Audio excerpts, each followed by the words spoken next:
Greetings and felicitations. Okay, here comes the first round. Boom. And Jeez, that was just boom. unnecessary. You kidding me? You can't be out of range? What? Greetings and felicitations, YouTube. You're all the Appian Way, back from another crazy weekend. Long story short, putting all of what I'm trying to say at the very beginning instead of at the end, I had a lovely time going to a LARP, and it's my first time at a LARP ever since the COVID pandemic stopped that entire scene from happening for over a year. Actually, what encouraged me to make this video was the fact that there was new people coming to this event that I just attended that said that they found my previous video on this very topic, where I said that I just went to a LARP and I enjoyed it. Here's a vlog about it. And well, anyway, like I said, LARP is back. It's here. And yes, I really do really enjoy it, and I still do. That passion hasn't left. It's still there. That vlog that I made has come up a couple of times in just the past like month and a half. And it's what's really encouraged me to make this now that we're finally back into it.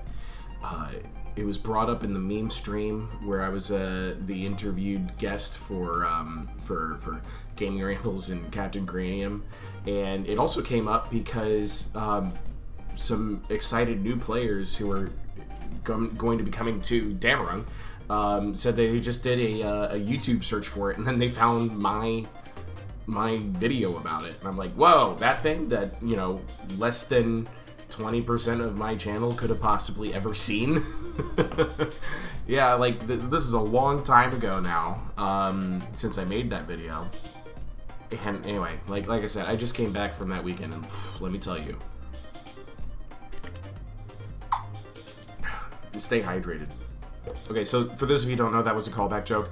When I first reflected on Dammerung back then in March 2019, after my first time going to that game ever, I reflected by grabbing a bottle of wine and chugging from that pretty much the entire episode. But no, heat exhaustion was my constant companion.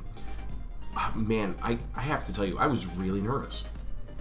I was more nervous about going to that Dammerung than I was about going to my first LARP ever.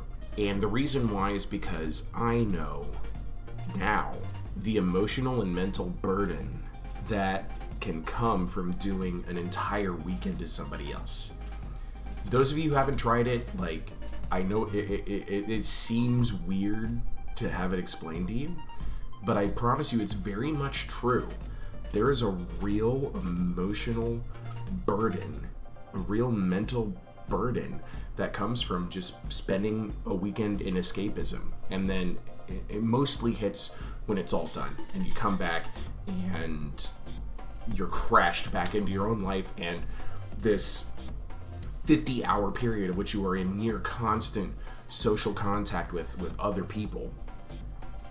The rug's taken out from under you and you're back right to your normal house and life and work routine like nothing ever happened, and it is jarring, and it is crashing, and it is often depressing, and it is something we call LARP drop.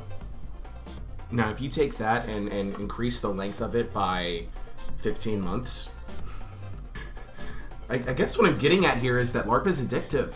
I guess it really is. It's like I had a 15-month crash. No, I don't know. That's probably not the best way to phrase it, frankly. It's more that once you become accustomed to an enjoyable thing that involves a large amount of social activity and emotional vulnerability, to have it taken away from you for, you know, over a year because you care and love your friends and you do not want to get anybody sick, it's taxing. It's taxing because, I mean, let's face it, we've all been missing our friends or our family.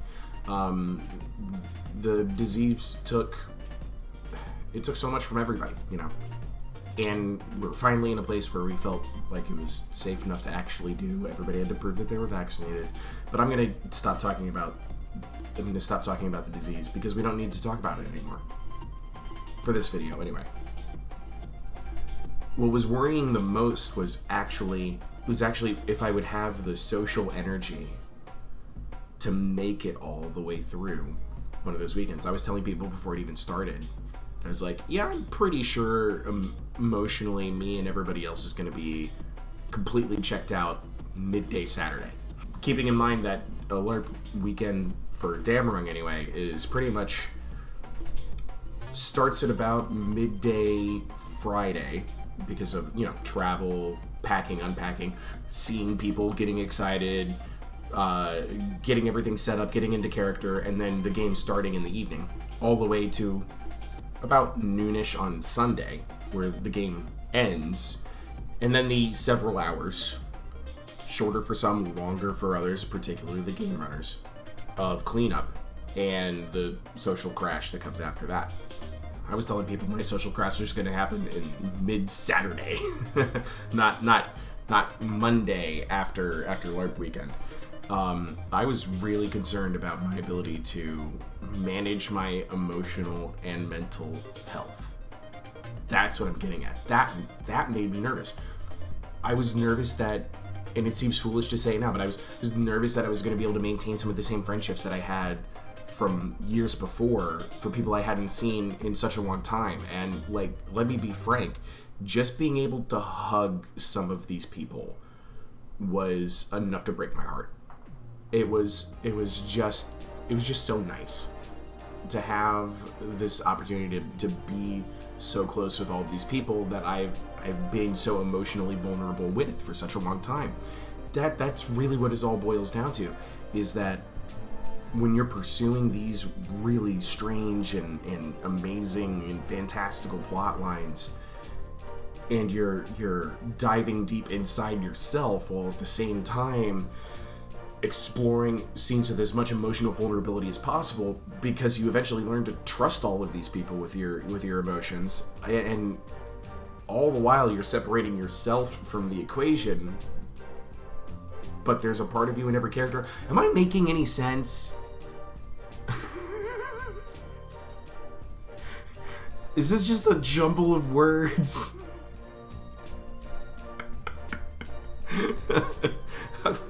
Oh, man. I'm now going to take this opportunity to remind people to hydrate. And also, don't forget to take your meds. This is a problem. I feel it's always been a problem for LARPers in particular. It must have been anyway, because one of the most constant reminders you'll get from people is like, please hydrate at LARPs. Please take your medicine at LARPs. I reprised the role that I told my channel about before, that of Camatilix Barnard. I reprised him. 25 years has passed in game since the last time I told you about this character, and this is what he looks like now. There he is. And I also introduced a new character, a son of one of his cousins, Galen Jorgensen Barnard. There he is. I was a minor goal of mine for the weekend was that nobody would mistake Galen for Camatilix. And I was actually successful in that. Not a single person approached me as Galen and asked if I was Camatilix, and not a single person approached me as Camatilix and asked if I was Galen. It worked out really, really well. I was very happy about that. I spent my daytime hours as the younger, much more innocent and pure and naive Galen Barnard. He's basically an innkeeper. The deal on him is that he spent his teenage years to his mid-20s being a mercenary, and then he retired there and just realized the best way to make money was to work as that barkeep and connect people to jobs, collect finder's fees, and he's just raking in cash. This character's job is to rake in cash. And the purpose of the character for others is to help connect other people to other people and network them together and help them drive the stories that they want to tell, pushing them on that. And man, I was really nervous about doing this because I knew that I was going to be putting myself in a position where a lot of social energy was going to have to be generated around me and perpetuated by me. I was going to be a linchpin for a lot of this stuff, and that scared me because I I've been out of practice. It's been a year and a half. That was really worrying to me for a while. I did have a very slow start of it. I did. It took me a while to get my LARP legs back underneath me, but I suspect, and this is probably what also made it easier for me in the course of doing it, is that everybody was in the same boat. And, you know, we got crawling, we got walking, and then eventually we were running and sprinting. And by, you know, middle of the night Saturday, which is often like the peak, emotional peak for these events, I think we were all there, you know, swinging for the fences with our feelings and with our exhaustion. But it was worth it. It was absolutely all worth it. I wouldn't take back a single thing that I did. There were. I think that anxiety and nervousness actually helped propel a lot of my character's anxiety and nervousness, which was absolutely necessary. For Galen, one of the coolest things that I got to do was such a small little thing, right? But it was another character had her journal, and all that she had hoped for this journal was that it would end up in the hands of other people and that they would read it and learn about her deepest, darkest secrets. Somebody turned it into the bar thinking it was a lost and found item. Like, oh yeah, somebody's gonna want this back later. Here, you take it. And so the player for this character came to us at the bar and was like, hey, did somebody turn in that journal? Because I would really rather it just, you know, circle around and everybody learn my character's deepest, darkest secrets. When I looked down there, I was like, is this it? Yep, that's it. And then I was immediately like, I know exactly what to do with this. My job here is to push plot from one character onto other characters.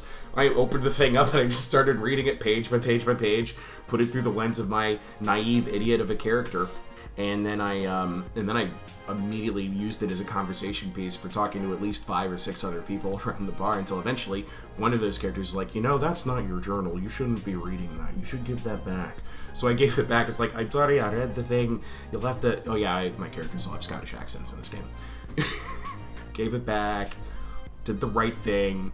Talked to her about it, and at one point she goes, so, are you gonna blackmail me about all of this? Nah. Not that smart. But then the journal ended up in my character's hands again, like the next morning, and I just handed it over to another player. It's like, you'll find this one rather interesting. So clearly my character didn't learn his lesson. But I did push that off on a bunch of other people, and the player was delighted that had happened. The other quick war story I want to tell you is about my other character, Kamatilix, and it's not even about his rage and ferocity or his battle cry or blah blah blah. He's a fighting guy. He's absolutely a fighting guy. When I last talked to my channel about this character, I talked about a story of him, you know, killing the Troll King in battle. Something he's still proud of. Since then, he's killed an Inquisitor and has kind of done like a Batman Dark Knight thing since then. He was forced to basically like exile himself from his own family, hide in the woods for 25 years, and just live in the dark as the specter of his people's vengeance. Because if he had stayed in his position as a war leader, as the head of his family, it would have meant certain doom. We'll call it certain doom. It would have meant very bad things for the people that he associated with. His family, his clan, his culture as a whole could have all suffered for it. So he decides, at the subtle nudging of some of his superiors, that the best course of action he can take is to go, leave, exile, hide himself, hide in the woods, let there be the one man that everyone hates, rather than the whole culture that everyone hates for his crimes. That's his take on it. And so he's exiled himself, ostracized himself from any hope of kinship, of friendship, just living in the woods and stalking and hunting the people who wrong Kerns. Kern is his culture. And mutilating as best he can the troll when they come along. The whole shtick was, you hunt monsters so long you become one. And yet, though I did get to have him, being a fearsome brute in battle, and I did actually get to, stalk some people in a cool, safe, role-playing way. Not actually stalking. But I did get to stalk some people, and that was actually pretty rad. I was a ghost of a vision for multiple people throughout the week, and they're like, I thought I saw Camatillix. No, you didn't see the Camatillix. That'd be bad. Despite all of that fun stuff that I got to do, I think the most enjoyable scenes I had were the scenes of reuniting, where people are old friends of his from 25 years past are like, holy hell, it's actually you. I had a nice sit-down conversation with his two bosses, is what we'll call them. Bodin, who I mentioned in the last video. Saoirse, Bodin's sister. They've essentially been... They're the people that Cam is sworn to, specifically. He serves them before all others. That's what it was 25 years ago. And he just dropped right back into their laps again. And seeing their reactions to him coming back into their lives was great, and also heartbreaking. And he also met a former lover. That scene was, I didn't know what to expect. I think the character Cam was expecting to get slapped. But before the end of the night, the two of them ended up orchestrating a rescue and a kidnapping. But it was still completely tinged with the understanding that Camatillix has done terrible and awful things, and that the only way anybody advances is if he continues to stay far away and hidden and operates as he does best, and the only way he really knows how, spending half of his life living in the woods as a madman. Alright, that's enough of that. War stories is what we call that in the LARP, where people are like, I just want to tell you all of my own stories, they were so great, they were so cool. And there's literally millions of stories with each LARP that you go to.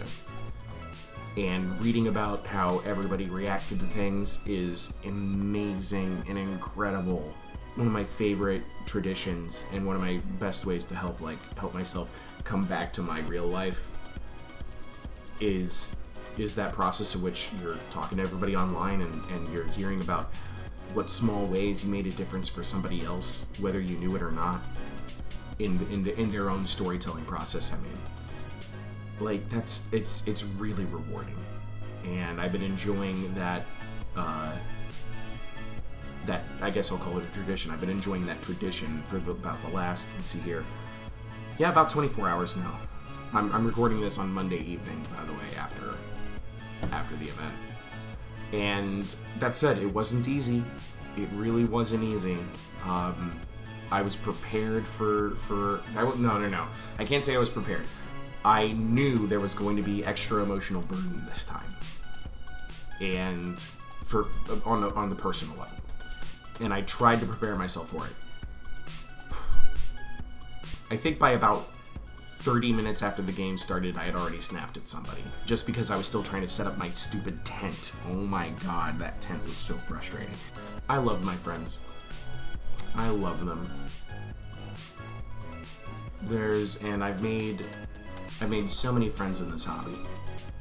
Met so many incredible and wonderful people. And I'm going to keep doing this hobby.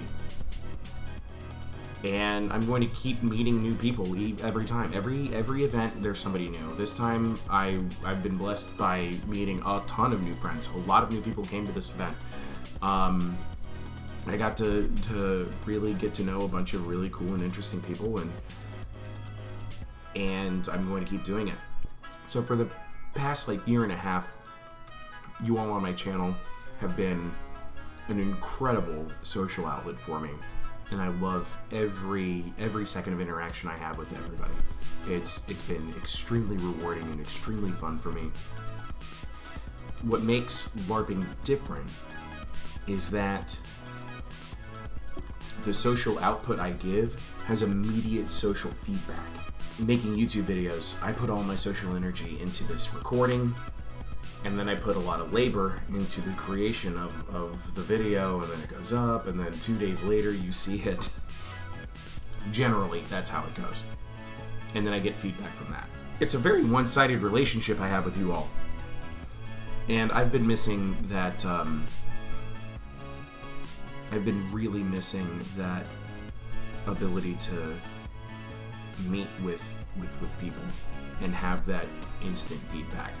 Anyway, I'm just so happy I have it all back. I've got more weekends planned in the next couple of months, more events planned. I'm playing the same 2 games, Dead Legends and Dammerung. And there have been others that have come and gone, and some are still around, some I don't know if they're back yet. And there's also some new games that are popping up that I'm excited about. And I'll tell you what, if you guys want to know more about those, if you show me through your feedback on this video that you want to see me continue to explore my relationship with LARP, I'll gladly do so. I know some of you in the past have said that you'd be interested.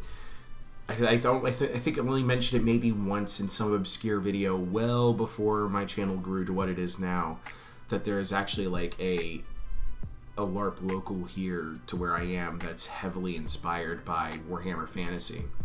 And a good portion of my audience I know is very interested in Warhammer Fantasy and would be very interested in seeing me go to that game. I've not gone yet. I've not even applied to go to this one yet, but a good number of people that I trust and love go to this game, so I might have to give it a shot. It's called Malleus, and that's about all I can tell you about it right now. I mentioned what the setting is anyway. There's a new one that's coming to Philadelphia soon, trademark. It's called Living the Dream. It's kind of like a modern fantasy setting kind of deal. The various factions are all different twists on, the classic spooky things like, werewolves, vampires, ghosts, fae, that kind of thing, hunters. But it's not like Vampire the Masquerade, if you're familiar with that. No, it's a very much a fresh new idea. What's going to be very interesting about that game is that the proposed setting for it is the city of Philadelphia. It would be a game in the city, not in the woods in a camp. Like it'd be a very interesting twist. And I did something similar where I was actually hired as staff. And by hired as staff, I mean I was brought on. It was a paid position, and I just had to take on the persona of a character that was assigned to me for the purpose of helping to tell the story.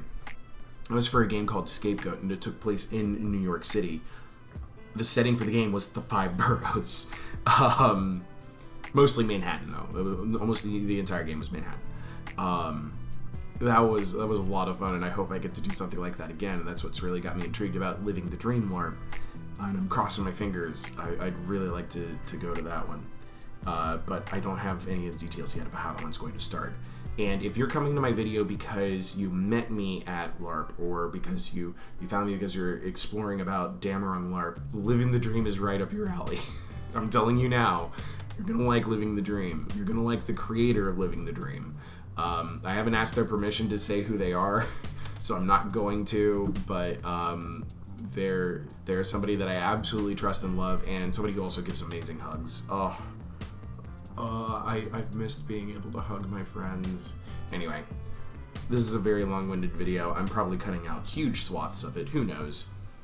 But that's it. Ta-ta. I love you all.